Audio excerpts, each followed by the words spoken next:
बिस्मिल्लाहिर्रहमानिर्रहीम। ये video pandas tutorial series की पहली वीडियो है। इसमें मैं आपको पांडास का इंट्रोडक्शन बताऊंगा। तो सबसे पहले हम ये देखेंगे कि पांडास क्या चीज़ है, इसको हम किस मकसद के लिए इस्तेमाल करते हैं, इसका क्या मकसद है। पांडास जो है वो टेबुलर डेटा को मैनिपुलेट करने के लिए इस्तेमाल किया जाता है, यानी टेबुलर या स्ट्रक्चर डेटा भी उसको कहा जाता है। टेबुलर डेटा हम ऐसे डेटा को कहते हैं जिसमें जो डेटा है वो यानी कॉलम्स और रोज़ की फॉर्म में हो, यानी हर रो है उसमें जो डेटा है आपके पास वो कॉलम और रोज़ की फॉर्म में हो। इस तरह के डेटा को हम कॉलम टेबुलर डेटा या स्ट्रक्चर डेटा कहते हैं। तो इस तरह के डेटा की मैनिपुलेशन के लिए हम पांडास इस्तेमाल करते हैं। इसके अलावा जो दूसरी ख़ासियत है पांडास की, जो बहुत इम्पोर्टेंट ख़ासियत है, वो ये है कि ये स्ट्रक्चर इंडेक्सिंग करता है, यानी जो टेबुलर डाटा है उसको इंडेक्सिंग करता है और फिर हम उसको उस इंडेक्स के थ्रू हम उसको मैनिपुलेट करते हैं। इससे क्या मुराद है, इसके मैं आपको एक मिसाल के ज़रिए बताऊंगा कि फ़र्ज़ किया हमारे पास 10 गेंदें हैं, एक रो में रखी हुई हैं, 10 बाल्स हैं। और अगर मैं आपसे कहूं कि ये यानी पहली और पांचवी गेंद को बाल को आप यानी 2 से मल्टीप्लाई कर दें, तो ये इसमें जो पहला मैंने इस्तेमाल किया, पहला और पांचवा, ये बेसिकली इंडेक्स है। यानी ये जो डेटा था 10 बॉल्स, यानी ये डेटा हैं। तो इसमें अगर मैं जो पहला और पांचवा यानी जो इनकी पोजीशन मैं बता रहा हूँ, ये एक तरह से इंडेक्स, ये इसको हम इंडेक्स कहेंगे, ठीक है। अब अगर इसकी बजाय मैं ये कहूँ कि यानी एक तो मैं ये कह रहा हूँ कि पहली और पांचवी बाल को 2 से मल्टीप्लाई कर दें और दूसरी और आठवीं बाल को 5 से मल्टीप्लाई कर दें। अब पहली और पांचवी बाल को क्यों इससे किया जा रहा है, या इसका पहली और पांचवी बाल का क्या मतलब है, ये हमें खुद समझना होगा, हमें खुद याद रखना होगा कि इसका क्या मतलब है, यानी ये इतना इंटरप्रेटेबल नहीं है। इसके मुकाबले में अगर मैं ये कहूँ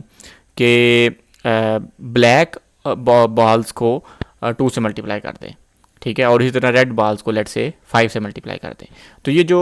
दूसरी दफ़ा मैंने जो इस्तेमाल किया ब्लैक और रेड,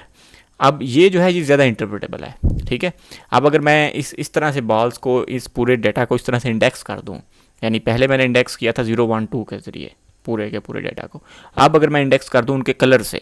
तो ये जब मैं इस डेटा को मैनिपुलेट करना चाहूँगा तो मेरे लिए ज़्यादा आसानी है। यानी मैं ये कह सकता हूँ कि अगर फ़र्ज़ किया मैंने ब्लैक बॉल्स को 2 से मल्टीप्लाई करना है, तो मैं इजीली कह सकता हूँ कि ब्लैक बॉल्स को 2 से मल्टीप्लाई कर दीजिए, बजाय इसके कि मैं कहूँ पहली और छठी बॉल को 5 से मल्टीप्लाई किए करें। तो ये जो इसमें मैंने यानी बताया कि 2 तरह से इंडेक्सिंग की। पहले मैंने इंडेक्सिंग की 0 1 के ज़रिए, ठीक है, जो कि डिफ़ॉल्ट इंडेक्सिंग है, ठीक है, जो कि इतनी इन्फॉर्मेटिव नहीं है, लेकिन दूसरी जो इंडेक्सिंग है वो काफ़ी इन्फॉर्मेटिव है। अब पांडास जो है वो इसलिए इस्तेमाल होता है कि जब हमारे पास डेटा हो तो हम उसको कोई भी इंडेक्सिंग किसी भी तरह की इंडेक्सिंग उसके ऊपर अप्लाई कर सकते हैं, और फिर वो इंडेक्सिंग अप्लाई करने के बाद हम उस डेटा को मैनिपुलेट कर सकते हैं। यानी इस केस में जो इंडेक्सिंग थी वो यहाँ पे उनके कलर नेम थे, स्ट्रिंग, ये कलर नेम जो थे ये इंडेक्स था, लेकिन हम कलर नेम की बजाय कोई भी, मसलन अगर हमारे पास टाइम सीरीज़ डेटा है तो हम जो डेट है हम उसको भी एज एन इंडेक्स इस्तेमाल कर सकते हैं, यानी जिस टाइम स्टेप के ऊपर वो डाटा कलेक्ट हुआ है उसको भी हम एज एन इंडेक्स इस्तेमाल कर सकते हैं। तो अब अगर हमारे पास इसी तरह 2 रोज़ हो जाएं तो यानी ये जो इंडेक्सिंग है, ये जो इंटरप्रेटिव इंडेक्सिंग है, ये ज़्यादा हमारे लिए हेल्पफुल है। लेकिन इस केस में आप देखें कि हमें एक और इंडेक्स की ज़रूरत है, वो ये कि हम बजाय इसके कि हम ये कहें कि पहली रो के जो ब्लैक बॉल्स हैं उनको 2 से मल्टीप्लाई कर दें, क्या ही अच्छा हो कि हमारे पास हर रो का भी एक लेबल हो, यानी हर रो का एक लेबल हो। तो इस केस में हम एक मज़ीद हम इंडेक्स ऐड कर सकते हैं जो कि रो को भी आइडेंटिफाई कर रहा है। यानी हम अब कह सकते हैं कि अली के जो ब्लैक बॉक्सेस हैं, ब्लैक बॉल्स हैं, उनको 2 से मल्टीप्लाई कर दिया जाए, ठीक है। और इसी तरह से अगर यानी ये लेट से ये 3 हमारे पास इस तरह से रोज़ हो जाएं, तो हम यानी जितना ज़्यादा डाटा होगा, इस तरह की जो इंडेक्सिंग है उसके ज़रिए इस तरह के डाटा को मैनिपुलेट करना ज़्यादा ईजी होगा। तो पांडास जो है वो ये सब कुछ मुमकिन बनाता है। इसकी बजाय जो पांडास का जो यानी अगर पांडास ना हो तो हम नॉर्मली ये काम एरे मैनिपुलेशन यानी नमपाई लाइब्रेरी के थ्रू करते हैं। तो नमपाई में जो इंडेक्सिंग है वो हमें वो 0 1 के थ्रू ही होती है, तो वो हमें खुद याद रखना पड़ता है कि 0 से मतलब ब्लैक बॉल्स हैं और 5 से मतलब यानी 1 से मतलब रेड बॉल्स हैं, और 5 फिर दोबारा फिर ब्लैक बॉल है। तो यानी उसमें जो इंडेक्सिंग है वो हमें उनका मीनिंग हमें खुद याद रखना पड़ता है। लेकिन पांडास में हम उसे कह सकते हैं कि भाई ब्लैक बॉल्स जो हैं वो ये हैं और ग्रीन बॉल्स ये हैं वगैरह वगैरह। पांडास जो है वो नमपाई के ऊपर बेस करती है, और पांडास लाइब्रेरी को इंपोर्ट करने के लिए हम अमूमन इसको जो इंपोर्ट जब करते हैं तो हम उसको पीडी एलियास दे देते हैं, यानी उसका जो निक नेम है हम पीडी रख देते हैं, बजाय इसके कि हम पूरा पांडास डॉट उसके फंक्शन लिखें और मेथड्स उसके अप्लाई करें, हम पीडी इस्तेमाल करते हैं अमूमन। तो अगर मैं इसका वर्जन चेक करूं, इस केस में जो मेरे पास वर्जन है वो 1.2.4 है। इस वीडियो के ये जो कोड है ये मैं एक जुपिटर नोटबुक इसकी मैं गिटहब पे रख दूंगा, और उसका लिंक जो है वो मैं आपको वीडियो के डिस्क्रिप्शन में बता दूंगा। तो जितना भी कोड मैं इसमें एक्सप्लेन कर रहा हूँ वो सारे का सारा कोड आप उसको खुद से रन कर सकते हैं, चाहे कोलैब पे, चाहे जुपिटर उसके ऊपर बाइंडर के ऊपर। पांडास में जो डाटा स्ट्रक्चर है वो दो तरह के डाटा स्ट्रक्चर हैं। चूँकि टेबुलर डाटा है तो इसमें दो तरह के डाटा स्ट्रक्चर हैं। इसमें जो बेसिक डाटा स्ट्रक्चर है वो है डाटा फ्रेम।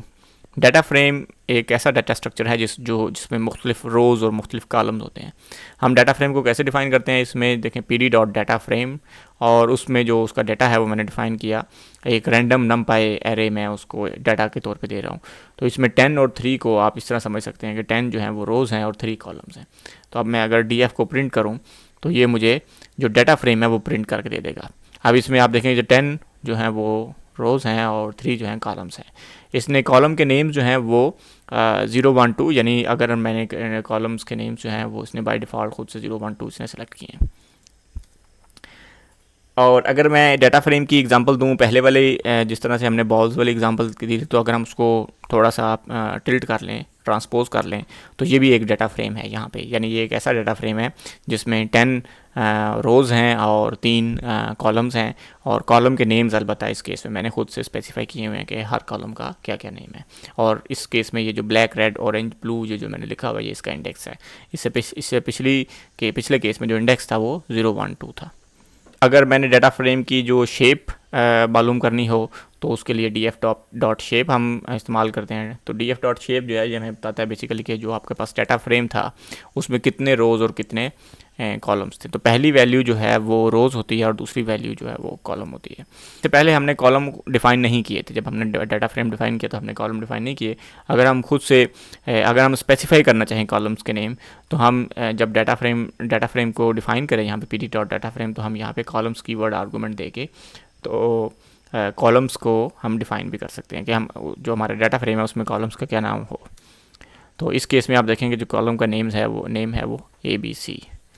इसी तरह से अगर हम जो हमने डाटा फ्रेम डिफ़ाइन किया है, अगर हम उसके कॉलम जानना चाहें कि उसमें कॉलम्स जो हैं वो हैं क्या, तो df.columns के थ्रू, इस एट्रीब्यूट के थ्रू हम उसके कॉलम्स के नेम जो है वो जान सकते हैं। तो इस केस में जो कॉलम है वो ABC है। अब जो इसने वैल्यू रिटर्न की, df.columns ने जो वैल्यू रिटर्न की, इसकी अगर हम टाइप चेक करें तो इसकी जो टाइप है वो इंडेक्स टाइप है, ठीक है। pandas.core.index.base.index यानी pd.index टाइप है इसकी, ठीक है। और अगर हम चाहें कि हमें ये जो इसके कॉलम है ये एज ए लिस्ट हमें प्रोवाइड करें, तो यानी हमें इसको लिस्ट में कन्वर्ट करें, तो हम df.columns.toList जब हम करें तो ये जो हमें जो रिटर्न मिलेगा वो वही कॉलम होगा, लेकिन उसकी जो टाइप होगी वो लिस्ट होगी, ठीक है। आप इस केस में देख सकते हैं कि जब इसकी df.columns.toList जब इसकी टाइप चेक करूं तो इसकी टाइप जो है वो लिस्ट है। तो अगर मैं इसका इंडेक्स चेक करूं जो डाटा फ्रेम का, तो df.index जब मैं ये प्रिंट करूं तो df.index जो है ये हमें जो भी डाटा df से मुराद डाटा फ्रेम है उसका हमें इंडेक्स रिटर्न करेगा। तो इस केस में जो इंडेक्स है वो बेसिकली एक रेंज इंडेक्स है जो 0 से स्टार्ट होके 10 से पहले स्टॉप हो रहा है,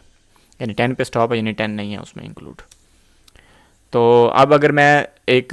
यानी इंडेक्स खुद से अगर मैं डिफ़ाइन करना चाहूँ, यानी डाटा फ्रेम है लेकिन मैं चाहता हूँ कि उसका जो इंडेक्स है वो 0, 1 से बाय डिफ़ॉल्ट तो 0, 1 से स्टार्ट करता है, लेकिन अगर 0, 1 से स्टार्ट ना हो, मैं खुद से स्पेसिफाई करना चाहूँ, जैसे हमने सबसे पहले जो डाटा फ्रेम हाइपोथेटिकल से डाटा फ्रेम था उसमें जो इंडेक्स था वो कलर नेम था। तो अगर मैं कोई सा भी इंडेक्स डिफ़ाइन करना चाहूँ तो इंडेक्स जो भी मैं दूंगा वो बेसिकली इस केस में कोई एरे लाइक स्ट्रक्चर होना चाहिए। तो इस केस में इंडेक्स जो है वो एक लिस्ट है जो कि 2000 से स्टार्ट होके और 2009 तक है। तो अगर मैं ये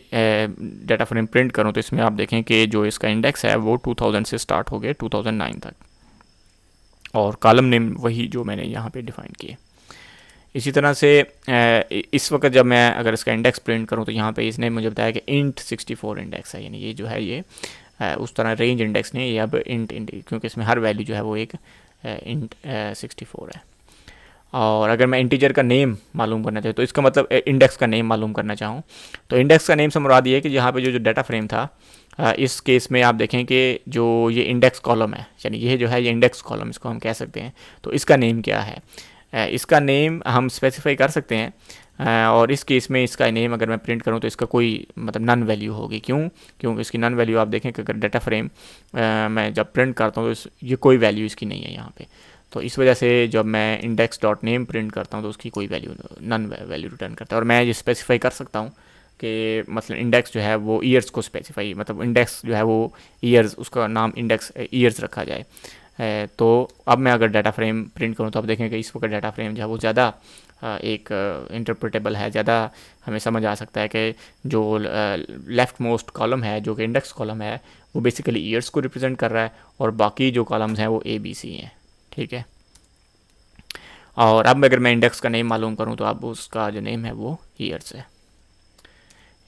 इसी तरह से अगर मैं यहाँ पे अब मैं टाइप मालूम करूँ इसकी DF की, तो डेफिनेटली वो pandas dot pd dot data frame, यानी basically code dot frame dot data frame. और अगर आप इसको चेक करें कि pd डॉट के IRDF जो है वो pd डॉट डाटा फ्रेम है तो उसकी वैल्यू जो है वो ट्रू आएगी। इसके बाद यहाँ पे आप देखेंगे मैं एक डाटा फ्रेम क्रिएट कर रहा हूँ जो कि इंटीजर वैल्यू के ऊपर मुश्तमिल है 0 से 10 तक, रैंडम इंटीजर 0 से 10 तक। और उसके जो कॉलम्स हैं वो यानी उसके कॉलम का मैं A कह रहा हूँ। ठीक है, तो इस केस में जो हमारे पास डाटा फ्रेम है एक ऐसा डाटा फ्रेम है जो कि सिर्फ़ और सिर्फ एक कॉलम के ऊपर मुश्तमिल है। ठीक है तो ये डाटा फ्रेम लेकिन इसमें कॉलम एक है। ठीक है, अगर मैं इसकी टाइप मालूम करूँ तो ये डाटा फ्रेम टाइप है। इसके अलावा और इसकी जो कॉलम, इसके जो कॉलम्स जो अगर मैं मालूम करूँ तो उसकी लेंथ जो होगी वो 1 होगी, यानी ये एक ही उसमें कॉलम है तो उसका नेम मुझे मिल जाएगा। इसके अलावा पांडास में एक डाटा फ्रेम, एक डाटा का स्ट्रक्चर है या डाटा, और एक और डाटा स्ट्रक्चर है पांडास में, वो उसको हम कहते हैं सीरीज़। यानी सीरीज़ उसको कहते हैं कि जब आप ऐसा डाटा फ्रेम जिसमें सिर्फ एक कॉलम हो, ठीक है, लेकिन उसको फिर हम डाटा फ्रेम नहीं कहेंगे। यानी इस केस में यहाँ पे जो ये जो डाटा फ्रेम था यहाँ पे DF, ये बेसिकली एक इसमें था तो एक ही कॉलम, लेकिन था मैंने फिर अभी भी ये है डाटा फ्रेम ही। यानी जब यहाँ पे मैंने इसकी टाइप चेक की तो आप देखें कि इसकी टाइप जो है वो डाटा फ्रेम ही आई। लेकिन सीरीज़ एक ऐसा डाटा स्ट्रक्चर है कि जिसमें हो ही सिर्फ एक कॉलम सकता है। ठीक है, तो अगर इस तरह से मैं एक pd डॉट सीरीज़ डिफ़ाइन कर सकता हूँ, और इसके जो बाकी एट्रीब्यूट्स हैं वो काफ़ी ओवरलैप करते हैं। यानी इसमें भी आप इंडेक्स होता है, इंडेक्स यानी सीरीज़ का भी उसी तरह से ही इंडेक्स होता है जिस तरह डाटा फ्रेम का इंडेक्स होता है। ठीक है, सीरीज़ का नेम होता है और उसमें कॉलम का नेम होता है, उसमें आप हर कॉलम का नेम स्पेसिफाई कर सकते हैं। और अगर मैं इसका टाइप चेक करूँ तो आप ये देखें पांडास डॉट सीरीज़। तो पांडास जो सीरीज़ है वो ऐसा डाटा फ्रेम, यानी सीरीज़ में मैक्सिमम एक कॉलम हो सकता है, डाटा फ्रेम में एक कॉलम भी हो सकता है और एक से ज़्यादा कॉलम भी हो सकता है। तो अमूमन आपके पास जब एक ही ऐसा डाटा हो जिसमें सिर्फ एक ही कॉलम हो, तो यानी 1 डायमेंशनल डाटा हो, तो आप उसके लिए अमूमन सीरीज़ इस्तेमाल करते हैं। अगर चाहे वही तकरीबन सारे काम आप डाटा फ्रेम से भी ले सकते हैं। तो अगर मैं इसकी सीरीज S की डॉट अगर मैं शेप प्रिंट करूं तो यहाँ पे S की जो शेप है वो 1 डायमेंशनल आएगी। ठीक है, इस केस में यहाँ पे अगर मैं इसकी शेप प्रिंट करता है, इसकी ये जो DF था डाटा फ्रेम था यहाँ पे, इसकी अगर मैं शेप प्रिंट करूँ तो इसकी शेप जो है वो 2 डायमेंशनल होगी। ठीक है, अगर चाहे ये 1 यानी सिंगल कॉलम है लेकिन इसकी जो शेप आएगी वो 10x1 है, ये इसकी शेप 10x1। ठीक है, यानी ये, लेकिन यहाँ पे जब मैं सीरीज़ की शेप प्रिंट करता हूँ तो सीरीज़ की शेप हमेशा 1 डायमेंशनल होती है। और सीरीज़ का नेम यानी डाटा फ्रेम में हर कॉलम का नेम होता है, इसमें सीरीज़ का ही नेम होता है। और इस केस में अभी सीरीज़ का नेम कुछ नहीं है क्योंकि मैंने यहाँ पे जब सीरीज़ डिफ़ाइन की थी तो मैंने इसका नेम कोई नहीं सेट किया था। तो जो कि आप जब सीरीज़ को डिफ़ाइन करें तो उस वक्त आप इसका नेम सेट कर सकते हैं। तो जब इसका नेम आप सेट करें तो आप यहाँ पर देखें कि ये यहाँ पर उसने मुझे बता दिया कि ये जो सीरीज़ है इसका नेम जो है वो A है। ये एक तरह से मेटा डेटा आप यानी उसके लिए सेट कर सकते हैं। उसके बाद यानी यहाँ पे देखें मैं एक डाटा फ्रेम सेट यानी क्रिएट कर रहा हूँ और इसमें भी तीन कॉलम्स और 10 रोज़ हैं और कॉलम का नेम ABC है और इस केस में मैंने यानी जो इंडेक्स है वो 2000 से लेके 2009 तक इसका जो इंडेक्स है। और अगर मैं इसकी टाइप चेक करूँ यानी डाटा फ्रेम के जो उसके यानी डाटा फ्रेम को अगर मैं उसको इंडेक्स करूं डाटा फ्रेम को, और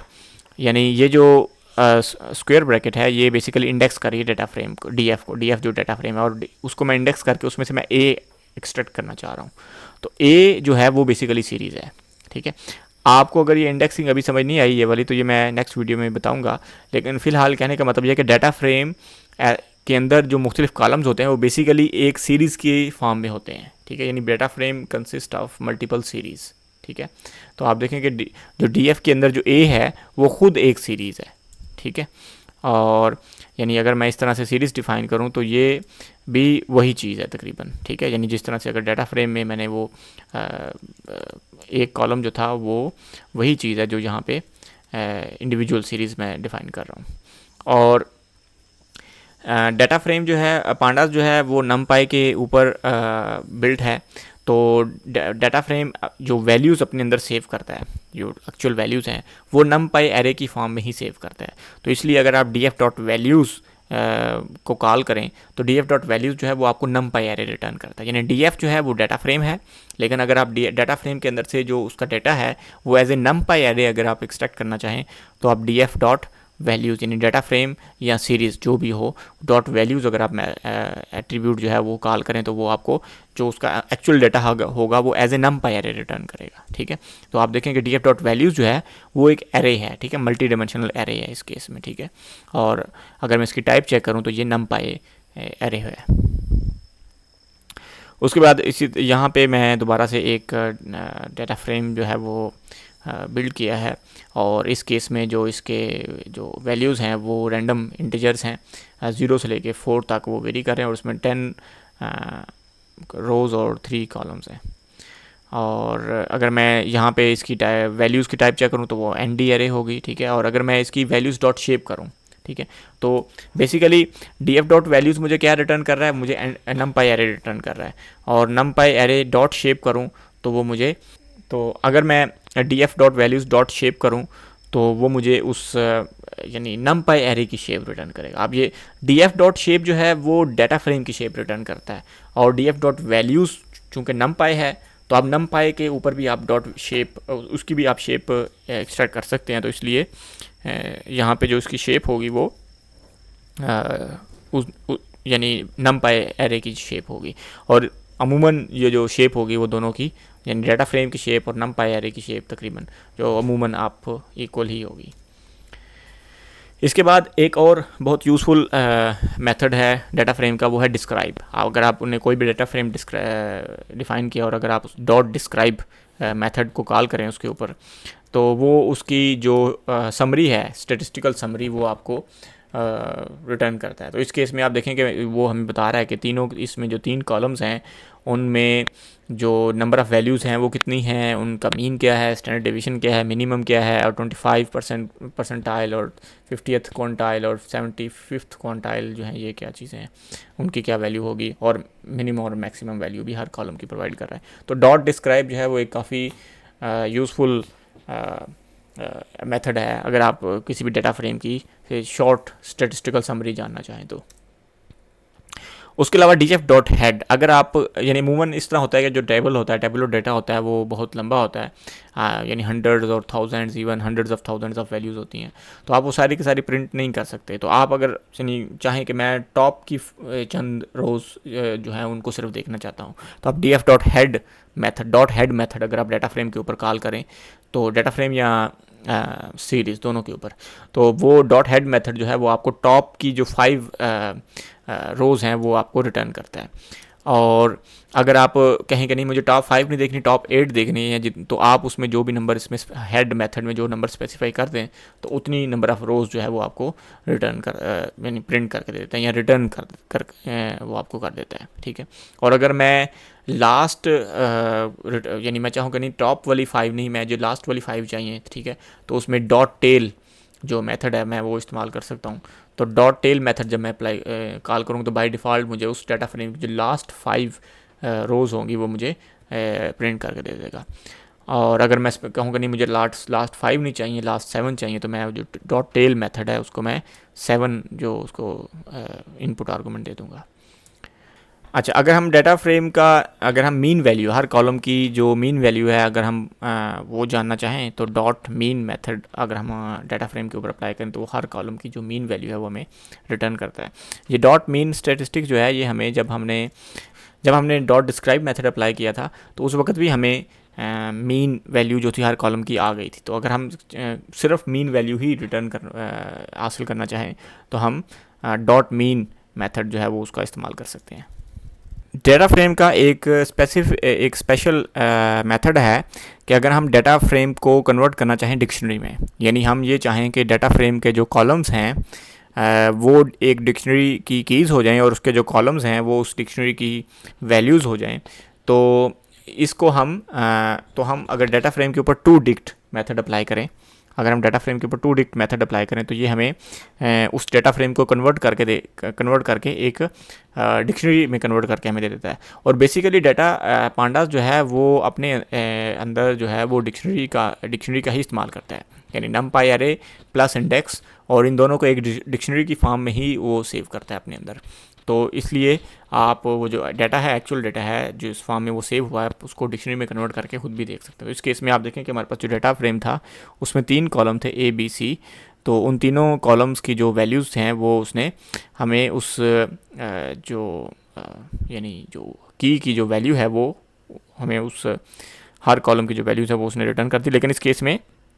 जो हर की जो वैल्यू है वो खुद एक डिक्शनरी है, यहाँ से लेके यहाँ तक ये जो वैल्यू है ये डिक्शनरी जो है ये किसको बिलोंग कर रही है, ये ए को बिलोंग कर रही है। टोटल भी ये एक डिक्शनरी है और उस डिक्शनरी के अंदर जो हर की है वो खुद भी उसकी जो वैल्यू है वो भी एक डिक्शनरी है। और वो डिक्शनरी क्यों है, क्योंकि उसमें इंडेक्स भी है, यानी उसका इंडेक्स वैल्यू इस तरह से। तो टू डिक्ट मेथड जो है वो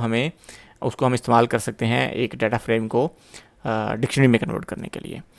और अगर हमें डिक्शनरी जो है अगर हम उसको एक इनपुट आर्गूमेंट दे दें लिस्ट, ठीक है, तो उस केस में वो क्या करता है कि उस केस में वो जो इंडेक्स है उसको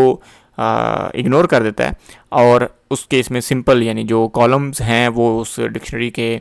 कीज़ होंगी, और जो कॉलम की जो वैल्यूज़ हैं यानी हर कॉलम की जो एक्चुअल वैल्यूज़ हैं वो एज ए लिस्ट हमें रिटर्न करेगा। अब फ़र्ज़ किया अगर हम डाटा फ्रेम में एक नया कॉलम क्रिएट करना चाहते हैं, यानी हमारे पास डाटा फ्रेम है लेकिन हम एक नया कॉलम क्रिएट करना चाहते हैं, तो वो नया कॉलम हम इस तरह से हम डाटा फ्रेम और उसको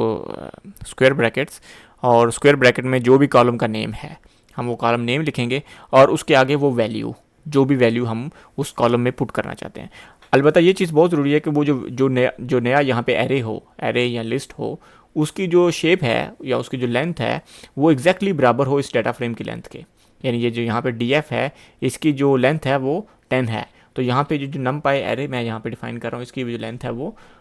10 ही हो, यानी इसकी जो शेप है बेसिकली वो इसके बराबर। यहाँ पे ये एक कॉलम में ऐड करना चाह रहा हूँ तो एक कॉलम जो है उसकी लेंथ जो है वो 10 होनी चाहिए। तो आप देखें कि यहाँ पे जो डाटा फ्रेम है अब उसके जो वही डाटा फ्रेम जो ओरिजिनल डाटा फ्रेम था अब उसके अंदर एक नया कॉलम आ गया और उस कॉलम की यानी जो पिछले वाले कॉलम्स के साथ उसने उसको अपेंड कर दिया। और अगर हम डाटा फ्रेम के अंदर से कोई कॉलम रिमूव करना चाहें, यानी हमारे पास डाटा फ्रेम है और इस केस में जो DF है इस वक्त उसके अंदर 4 कॉलम्स हैं, और अगर हम उसमें से कोई सा भी कॉलम रिमूव करना चाहें तो हम डॉट पॉप मेथड का इस्तेमाल करके, तो डॉट पॉप जो है वो बेसिकली वो डी जो है ये डी कॉलम जो है वो उसके अंदर से वो रिमूव करके हमें रिटर्न कर देगा। तो अब आप देखें कि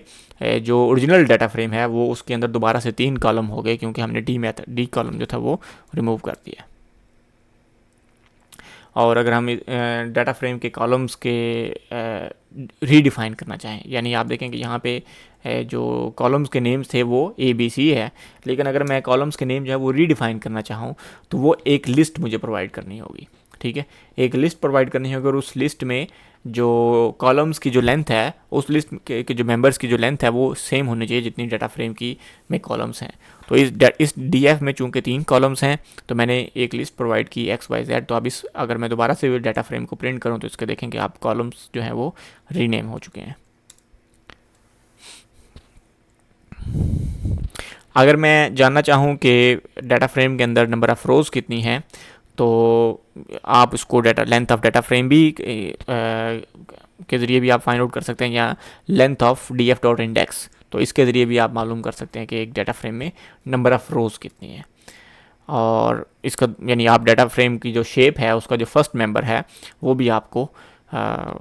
बताता है कि आपकी डाटा फ्रेम की लेंथ कितनी है। यानी जो DF.shape है वो आपको 2 वैल्यू रिटर्न करता है, यानी नंबर ऑफ़ रोज़ और नंबर ऑफ़ कॉलम्स। तो जो पहली उसमें जो है वो नंबर ऑफ़ रोज़ है 10, तो आप उससे भी मालूम पता चल सकता है कि हमें कि डाटा फ्रेम के अंदर नंबर ऑफ़ रोज़ कितनी है। अगर हमारे पास डाटा फ्रेम है और हम उसके कॉलम्स की जो ऑर्डर है अगर हम वो चेंज करना चाहें तो उसका क्या तरीक़ाकार है कि उसका तरीक़ाकार ये है कि आप जो कॉलम्स हैं वो यानी पहले डाटा फ्रेम के कॉलम्स लें। यहाँ पे मैं डाटा फ्रेम के जो कॉलम्स हैं ये मैं उनको कॉल्स कह रहा हूँ। ठीक है, और यहाँ पे जो कॉल्स हैं मैं उनकी जो वो है यानी चेंज कर रहा हूँ, सीक्वेंस चेंज कर रहा हूँ उनके जो आप उनको न्यू सीक्वेंस उनको दे रहा हूँ। ठीक है, और उसके बाद मैं जो DF.calls DF जो है इसको मैं यहाँ पे इस तरह से मैं उसका जो कॉलम्स हैं उनकी ऑर्डर जो है वो मैं चेंज कर रहा हूँ। तो आप देखें कि पहले जो डाटा फ्रेम था इसकी जो कॉलम्स थे वो XYZ इनके थे, और अब इस वक्त जो न्यू डाटा फ्रेम है इसके जो कॉलम्स हैं वो ZXY। यानी बेसिकली मैंने इसमें क्या किया कि मैंने कॉलम्स के जो ऑर्डर है उसको चेंज कर दिया। फ़र्ज़ किया कि हमारे पास कोई डाटा फ्रेम हो और उसके अंदर अगर नन वैल्यूज़ भी हों, जो कि अमूमन हमारे पास बहुत ऐसा डाटा होता है जिसमें कोई वैल्यू मिसिंग हो, तो वो उसको अमूमन हम नन वैल्यू से रिप्रेजेंट करते हैं। और अगर हमारे पास डाटा फ्रेम है जिसके अंदर नन वैल्यूज़ हैं, आप देखेंगे यहाँ पे ये डाटा फ्रेम है, तो अगर यानी नन वैल्यूज़ को अगर हम ड्रॉप करना चाहें तो वो हम किस तरह से करेंगे। यहाँ पे मैंने एक डाटा फ्रेम डिफ़ाइन किया पहले, और यहाँ पे मैं इस वक्त आप इस कोड को मीनिंग को यानी ज़रूरी नहीं है समझे, सिर्फ यहाँ पे मैं क्या कर रहा हूँ कि इसमें सर्टेन पोजीशंस के ऊपर मैं नन वैल्यूज़ इंसर्ट कर रहा हूँ। ठीक है, और इस वक्त यानी अगर मैं ये चाहूँ कि ये जो नन वैल्यूज़ हैं इनको ड्रॉप कर, यानी ऐसी रोज़ डाटा फ्रेम के अंदर ऐसी रोज़ को बिल्कुल ड्रॉप कर दिया जाए कि जो नन जिनमें नन वैल्यू, जिनमें कोई एक भी वैल्यू जो है वो नन है, तो उसके लिए DF.drop ना जो मेथड है हम वो इस्तेमाल करेंगे। तो ड्रॉप ना जो है वो क्या करता है कि वो तमाम की तमाम ऐसी रोज़ को ड्रॉप कर देता है, डाटा फ्रेम में से रिमूव कर देता है जिनके अंदर कोई एक भी वैल्यू नन हो। ठीक है, आप देखें कि इस वक्त डाटा फ्रेम में यानी बाज़ रोज़ में 2 वैल्यूज़ हैं नन। ठीक है, लेकिन ये जो रो है यानी बेसिकली थर्ड रो है इसके अंदर सिर्फ एक नन वैल्यू है। ठीक है, लेकिन इसने जब हमने ड्रॉप ना किया तो उसने उसको भी हटा दिया। बेसिकली इस तरह तो नहीं हो सकता कि आप इसको रिमूव करें, इसको रहने दें, इसको रिमूव करें, तो इसको यानी इसको इन दोनों को रहने दें और इसको रिमूव कर दें, क्योंकि उस सूरत में ये टेबुलर डाटा नहीं रहेगा। ठीक है, टेबुलर डाटा हम कहते हैं उसमें है कि उसको है कि जिसकी जो शेप है वो टेबल फॉर्म है, तो उस वक्त इसकी जो शेप है वो टेबल फॉर्म में नहीं होगी। तो इसलिए हमें जब आप ड्रॉप ना करते हैं तो वो पूरी की पूरी रो को ही रिमूव कर देता है जिसके अंदर कोई भी नन वैल्यू हो। और अगर आप किसी एक स्पेसिफिक कॉलम में नन वैल्यूज़ को रिमूव करना चाहिए, यानी हमारे पास जो डाटा फ्रेम है यहाँ पे इसमें मैं चाहूँगा किसी एक स्पेसिफिक 0 में या 1th कॉलम या 2nd कॉलम, इनमें से किसी एक कॉलम में अगर मैं नन वैल्यू को रिमूव करना चाहूँ तो उसके ज़रिए उसमें मैं डॉट नॉट ना, यानी ये डॉट नॉट ना जो मेथड है इसके ज़रिए मैं किसी एक कॉलम के अंदर जो नन वैल्यू है उसको मैं रिमूव कर सकता हूँ। बेसिकली इसमें हो क्या रहा है कि मैं डाटा फ्रेम DF और यहाँ पे जो 2 है ये सिग्निफाई कर रहा है कि सेकंड कॉलम, या थर्ड कॉलम बेसिकली, ठीक है। तो थर्ड कॉलम में जो नॉट ना वैल्यू है सिर्फ उनको उनका इंडेक्स रिटर्न कर रहा है, यानी ये जो कोड है df, ये जो आउटर जो स्क्वायर ब्रैकेट्स हैं इसके अंदर का जो कोड है, ये हमें सिर्फ ये हमें क्या करेगा, ये वो वाले इंडेक्स रिटर्न करेगा कि जो ना नहीं है, जो नन नहीं है, ठीक है। तो हम वो वाले इंडेक्स, डाटा फ्रेम को हम इंडेक्स कर रहे हैं, इंडेक्सीफाई कर रहे हैं बेसिकली। तो आप देखेंगे हमने जो सेकंड जो लास्ट कॉलम था, ये इसमें से इसकी सिर्फ वो वाली रोज़ रिमूव की हैं कि जिसके अंदर नन वैल्यूज़ थी। तो चूँकि 0th रो ये वाले कॉलम में ऑलरेडी एक इसमें नन वैल्यू है, लेकिन हमने इसको कंसिडर नहीं किया यहाँ पे, यानी हमने सिर्फ एक कॉलम के नन वैल्यूज़ की बेस के ऊपर हमने इसके ऊपर ऑपरेशन अप्लाई किया है। अगर हम काउंट करना चाहें कि डाटा फ्रेम के अंदर नन वैल्यूज़ कितनी, यानी किसी एक कॉलम में नंबर ऑफ़ नन वैल्यूज़ जो हैं वो कितनी हैं, तो यहाँ पे पहले मैंने एक डाटा फ्रेम डिफ़ाइन किया जिसमें मुख्तलिफ़ जगहों के ऊपर नन वैल्यूज़ हैं। और अगर हम ये मालूम करना चाहें कि वो टोटल डाटा फ्रेम में हर कॉलम में कितनी कितनी नन वैल्यूज़ हैं, तो उसके लिए ये जो डॉट इज़ ना और dot sum, basically dot isna जो है ये एक बूलियन डाटा फ्रेम रिटर्न करता है ट्रू फॉल्स की फॉर्म में, कि जिसमें जहाँ पे नन हो वो ट्रू होता है और जहाँ पे नन ना हो वो फॉल्स होता है। तो वो उसको फिर डॉट सम मेथड जब हम अप्लाई करते हैं तो वो उन सारे के सारे ट्रू का जो सम होता है वो हमें वो रिटर्न करता है। तो डॉट इज़ ना डॉट सम जो है वो आप देखें कि उसने हमें बता दिया कि 0 जो कॉलम है उसमें 3 नन वैल्यूज़ हैं, 1 में कोई भी नन वैल्यू नहीं है, 2 में दोबारा 3 नन वैल्यूज़। इसी तरह एक और तरीका भी इसका हो सकता है नन वैल्यूज़ को फाइंड आउट करने का, और वो है डॉट इज़ नुल डॉट सम और एक्सिस इज इक्वल टू 0। यानी इसमें हम क्या करें कि हम कॉलम वाइज नुल वैल्यूज़ मालूम कर रहे हैं, यानी हर कॉलम में नुल वैल्यूज़ जो है वो हम मालूम कर रहे हैं। तो उसके इस केस में जो इन दोनों का जो आउटपुट है वो सेम होगा। और अगर हम ये मालूम करना चाहें कि किसी एक रो में कितनी यानी पांडास के डाटा फ्रेम में रो वाइज कितनी नुल वैल्यूज़ हैं, तो उसमें हम जब इसका एक्सिस डॉट सम और एक्सिस इज इक्वल टू 1 करेंगे तो हमें ये बता देगा कि हर रो में, यानी यहाँ पे 0 जो है ये कॉलम नहीं है, बेसिकली रो है, ठीक है। 0th रो में 1th रो में बेसिकली 0 1 2 इसलिए क्योंकि हमने जब डाटा फ्रेम डिफाइन किया तो उस डाटा फ्रेम की जो आप देखें कि इंडेक्स था वो 0 1 2 था। तो इस वजह से यहाँ पे जब हम रो वाइज नुल वैल्यूज़ मालूम कर रहे हैं तो उसमें उसने एक्सिस उसने हमें बता दिया कि हर रो में, यानी इस केस में जो 1 रो है सेकंड रो जो है उसमें कोई भी नुल वैल्यू नहीं है, और इसी तरह लास्ट रो में भी कोई नुल वैल्यू नहीं है। अगर हम ये चेक करना चाहें कि हमारे डाटा फ्रेम में कहाँ कहाँ पे नुल वैल्यूज़ हैं और कहाँ कहाँ पे नहीं हैं, ठीक है, कहाँ कहाँ पे जो missing NaN values NaN values हैं वो कहाँ कहाँ पे हैं और कहाँ कहाँ पे नहीं है, तो यहाँ पे ये मैंने एक डाटा फ्रेम डिफाइन किया है जिसमें बाज़ जगहों पे नन वैल्यूज़ हैं और बाज़ जगहों पे नहीं। और अगर हम ये जानना चाहें, हम इनकी पोजीशन जानना चाहें कि कहाँ कहाँ पे नन है और कहाँ कहाँ पे नहीं है, यानी ट्रू फॉल्स की फॉर्म में, तो हम df डॉट इज़ नुल का इस्तेमाल करेंगे। तो इज़ नुल मेथड जो है वो बेसिकली रिटर्न करता है कि किस जगह के ऊपर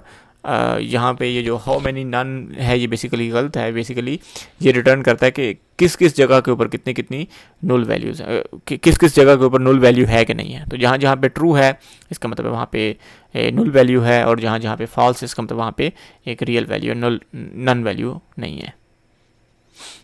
और अगर हम यही ऑपरेशन कॉलम वाइज करना चाहिए, यानी अगर हम चाहें कि हर कॉलम वाइज हमें बताएं कि नन वैल्यू किस जगह पे है, तो वो हमें रिटर्न कर रहा है ट्रू फॉल्स ट्रू। बेसिकली हमें ये रिटर्न कर रहा है कि किसी एक भी कॉलम में, किसी भी एक कॉलम में कोई एक भी वैल्यू नन है कि नहीं है। यानी आप देखें कि इसमें फर्स्ट कॉलम में जो है वो वैल्यू एक या एक से ज़्यादा वैल्यू जो है वो नन है, ठीक है, इसलिए उसने ट्रू रिटर्न किया है। और जो सेकंड कॉलम है उसमें कोई वैल्यू भी जो है वो नन नहीं है, तो इसलिए उसने फॉल्स रिटर्न किया है।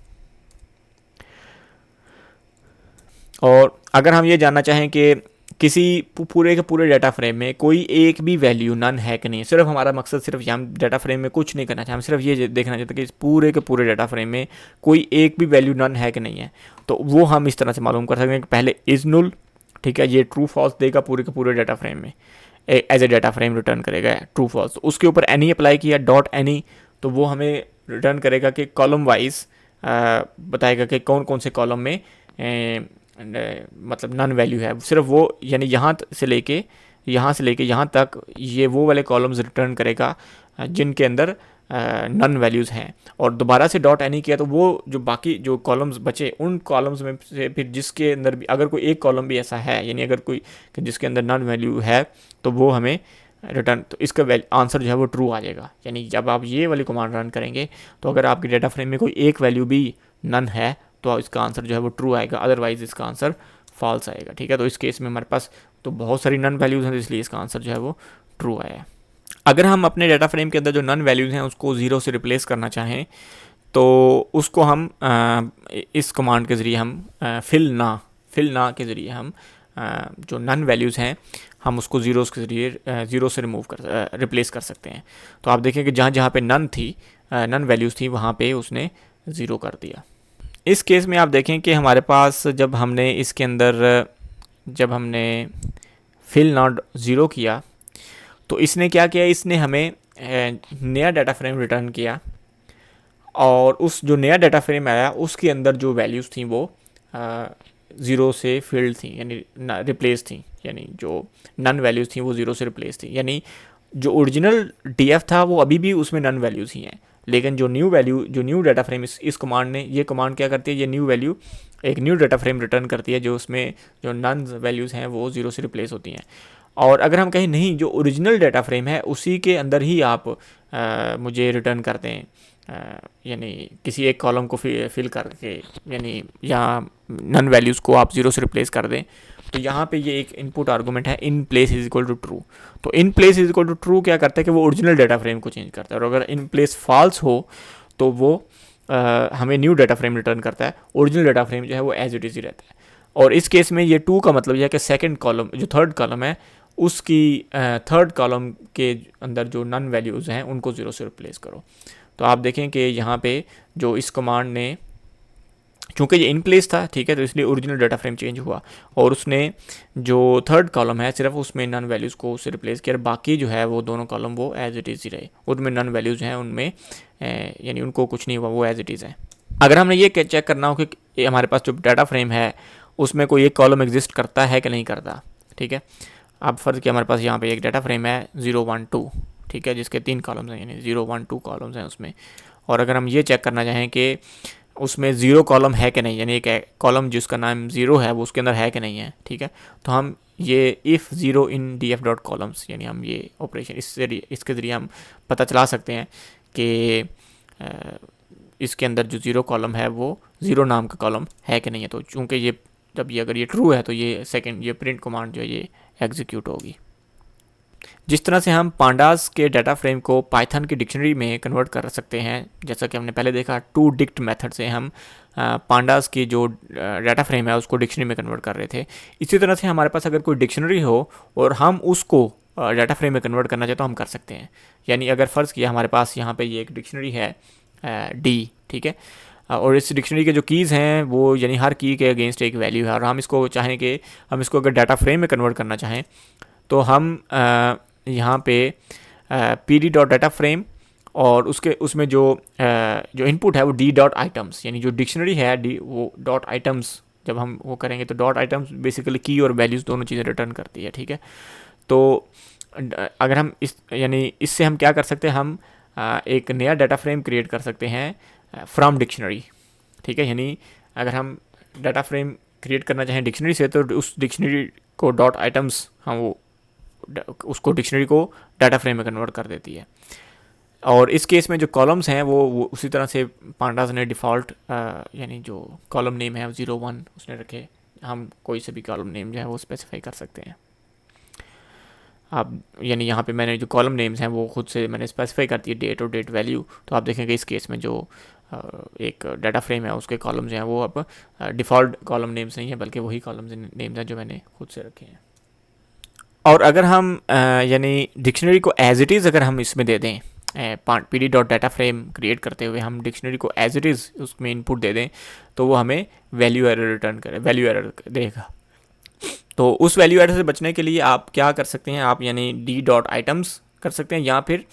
वो जो डिक्शनरी है उसको एक लिस्ट की फॉर्म में डाटा फ्रेम को दें। तो अगर आप उसको एक लिस्ट की फॉर्म में देंगे तो फिर आपके पास जो डाटा फ्रेम आएगा वो ट्रांसपोज डाटा फ्रेम आएगा, यानी उसमें जो पहले उसने उसकी कीज़ को इंडेक्स के तौर पे इस्तेमाल किया था लेकिन अब उसकी कीज़ को एज ए कॉलम नेम के तौर पे इस्तेमाल कर रहा है, ठीक है। तो अब ये जो डाटा फ्रेम है ये पहले वाले डाटा फ्रेम से का ट्रांसपोज्ड वर्जन है। उसके अलावा आप data frame dot from dict method भी इस्तेमाल कर सकते हैं, ठीक है। और उसमें आप अलबत्ता एक डिक्शनरी जो है वो as it is dictionary input दें, ठीक है। और उसमें आप ओरिएंटेशन उसकी डिफाइन कर सकते हैं कि उसकी ओरिएंटेशन क्या हो, यानी आप उसमें orient is equal to index का मतलब ये है कि जो डिक्शनरीज की कीज़ जो हैं वो एज ए इंडेक्स के तौर पे इस्तेमाल हो, ठीक है। और कॉलम्स यहाँ पे जो सेकंड ऑप्शन है कॉलम्स जो है, ये मैं बेसिकली कॉलम नेम स्पेसिफाई कर रहा हूँ, ठीक है। अगर मैं ये जानना चाहूँ कि एक डाटा फ्रेम में कोई एक वैल्यू की फ्रीक्वेंसी कितनी है, यानी कितनी दफ़ा वो वैल्यू उसके अंदर आ रही है, ठीक है, तो उसके लिए मैं डॉट वैल्यू काउंट्स यानी मेथड इस्तेमाल कर सकता हूँ। बेसिकली ये डॉट वैल्यू काउंट्स, इस केस में मैं डाटा फ्रेम का जो एक कॉलम है उसके ऊपर मैं डॉट वैल्यू काउंट्स मेथड इस्तेमाल कर रहा हूँ। तो मैं जानना चाह रहा हूँ कि जो एक कॉलम है उसके अंदर कितनी नंबर ऑफ़ वैल्यूज़ कितनी है, ठीक है। तो उसने मुझे बताया कि डॉट यानी एक कॉलम में जो वैल्यू 4 है वो 3 दफ़ा 4 है, ठीक है। और एक जो है 1 जो है वो एक दफ़ा है, 3 जो है वो भी एक दफ़ा है, 5 जो है वो भी एक दफ़ा है, यानी बाकी सारी वैल्यूज हैं वो एक दफ़ा है, लेकिन 4 जो है वो 3 टाइम्स आया है, ठीक है। उसके अलावा df डॉट इटर रोज़ यानी डॉट इटर रोज़ जो मेथड है उसके ज़रिए आप डाटा फ्रेम के एक एक कॉलम एक एक रो के ऊपर आप इटरेट कर सकते हैं, ठीक है। तो डॉट इटर रोज़ जो है ये बेसिकली 2 इटरेबल वेरिएबल्स आपको रिटर्न करता है, यानी जो इटरेटिंग वेरिएबल्स हैं वो 2 होंगे, और पहला उसमें जो होगा वो इंडेक्स होगा और सेकंड जो होगा वो रो होगी। यानी उस डाटा फ्रेम के अंदर जो रो है, हर इस फॉर लूप के अंदर हर दफ़ा जो रो की वैल्यू है वो डाटा फ्रेम की वो रो होगी, नेक्स्ट रो हर दफ़ा, ठीक है। तो अगर मैं इस फॉर लूप को रन करूं तो आप देखें हर उसके बाद वो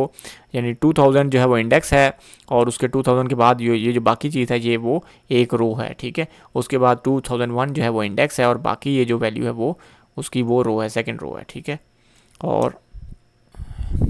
इस केस में ये जो रो है, अगर मैं ये देखूँ कि ये रो क्या चीज़ है, तो आप देखें कि रो जो है वो बेसिकली एक सीरीज़ है बेसिकली, ठीक है। और उसने यानी मुझे बता दिया कि इसमें इसका जो इंडेक्स है वो ABC है, जो कि पहले इसके कॉलम नेम थे, और उसकी जो वैल्यू है वो 438 है।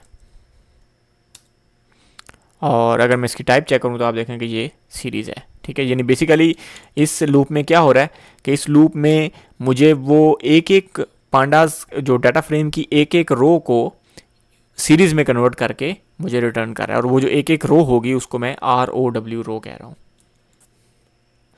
इसके बाद यहाँ पे देखें मैंने एक डाटा फ्रेम डिफ़ाइन किया है जिसकी जो वैल्यूज़ हैं वो 0 से लेके 14 तक वेरी कर रही हैं, और इसमें 10 रोज़ हैं और 3 कॉलम्स हैं, और कॉलम्स के नेम जो है ABC मैंने डिफ़ाइन किए यहाँ पे।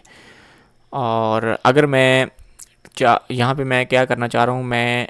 जो ए कॉलम है उसको डिवाइड करना चाह रहा हूँ बी कॉलम से, ठीक है। तो आप यहाँ पे जो पाइथन में जो डिवीजन का साइन है उसको नॉर्मली आप पांडास के जो ऑब्जेक्ट्स हैं उसमें भी आप इस्तेमाल कर सकते हैं। तो आप इसमें देखें कि उसने मुझे एक न्यू यानी एक ऑब्जेक्ट रिटर्न किया है, और इसमें जो हर जो रो है हर वैल्यू जो है वो एक एलिमेंट वाइज बेसिकली इसने उसको डिवाइड कर दिया है, यानी ए कॉलम को बी कॉलम पे डिवाइड कर दिया है, और एलिमेंट वाइज। अगर हम किसी डाटा फ्रेम में एम्प्टी कॉलम ऐड करना चाहें तो आप सिंपली यानी उसमें बताएंगे कि डाटा फ्रेम में जो मैं न्यू कॉलम ऐड कर रहा हूँ डी, और उसकी जो वैल्यू है वो आप एक एम्प्टी स्ट्रिंग यानी दे दें एक, ठीक है। अदरवाइज अगर ये एम्प्टी स्ट्रिंग ना हो तो इसकी जो लेंथ है वो इक्वल होनी चाहिए डाटा फ्रेम की लेंथ के। लेकिन इस केस में अगर मैं एक सिंपल स्ट्रिंग दूं तो इस स्ट्रिंग अब जो न्यू डाटा फ्रेम होगा उसमें जो डी कॉलम है वो एक एम्प्टी है उसमें यानी कोई भी वैल्यू नहीं है उसके अंदर। और अगर मैं उसके डी कॉलम को अगर मैं प्रिंट करवाऊँ तो वो आप देखें कि उसमें उसने मुझे ये जो 0 1 2 है ये बेसिकली इंडेक्स है, ठीक है। ये डाटा फ्रेम का इंडेक्स है। आप देखें कि जब डाटा फ्रेम का इंडेक्स था वो 0 1 2 था, ठीक है। तो डाटा फ्रेम का जो इंडेक्स है उसने सिर्फ इंडेक्स प्रिंट किया, उसकी जो वैल्यूज़ हैं वो बेसिकली कुछ भी नहीं, एम्प्टी हैं।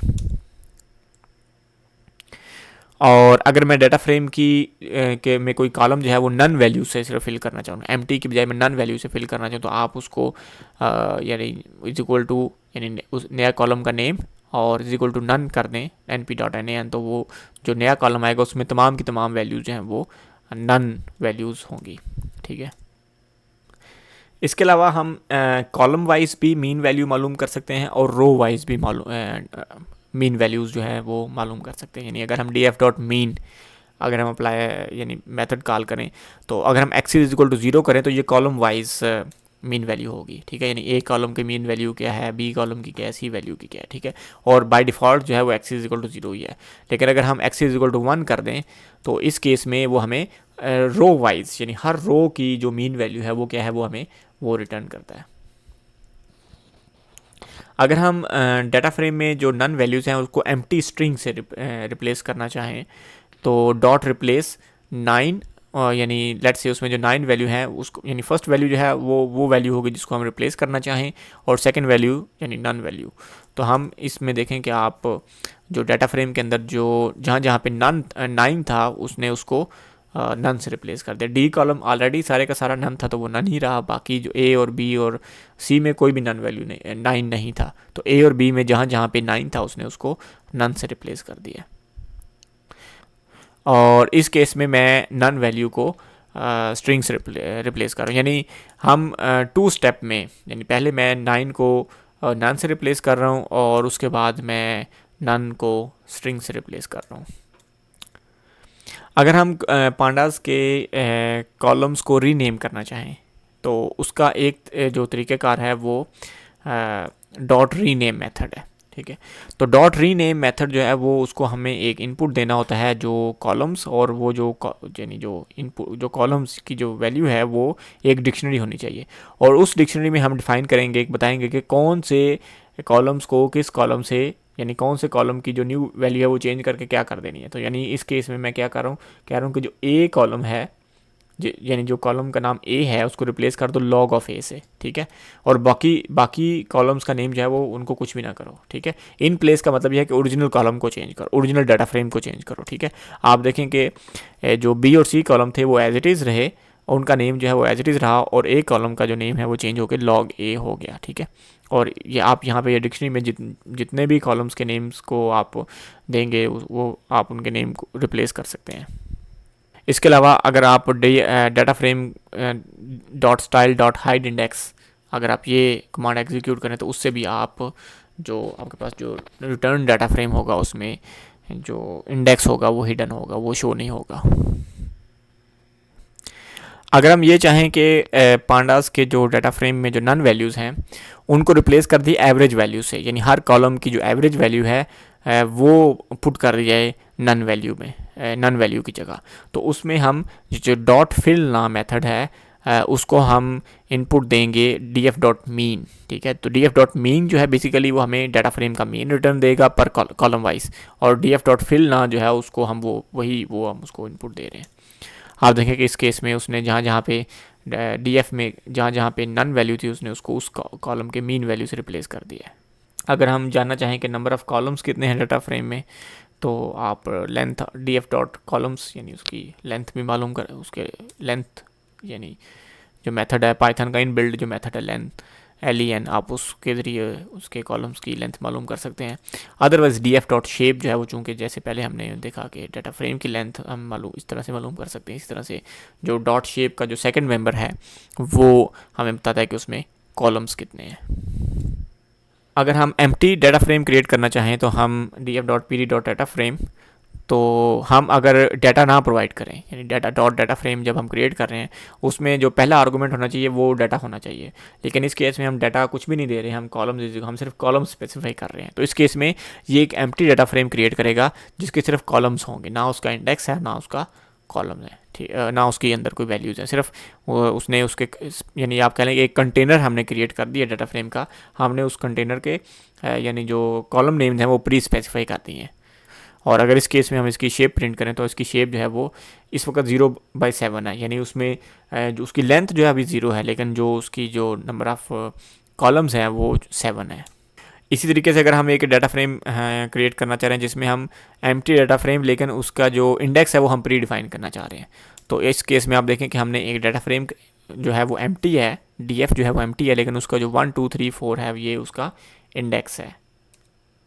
और इस केस में अगर हम इसकी शेप देखें तो आप देखेंगे उसकी जो लेंथ हो यानी डाटा फ्रेम की जो इस डाटा फ्रेम की जो लेंथ है वो 7 है, लेकिन अभी तक हमने उसमें कोई कॉलम ऐड नहीं किया, इसी वजह से जो कॉलम की वैल्यू है वो 0 है। उम्मीद है आपको इस ट्यूटोरियल के ज़रिए पांडास के जो बेसिक डाटा स्ट्रक्चर है, डाटा फ्रेम, उसके जो चंद बेसिक फंक्शंस हैं आपको पता चले होंगे। अगले ट्यूटोरियल्स में मैं इन डेप्थ मज़ीद डाटा फ्रेम के जो को हम किस तरह से इस्तेमाल करके उसके ऊपर मज़ीद ऑपरेशन जो हैं वो किस तरह से हम अप्लाई कर सकते हैं उसके बारे में बताऊँगा। तब तक के लिए मुझे इजाज़त दीजिए। अल्लाह हाफ़िज़।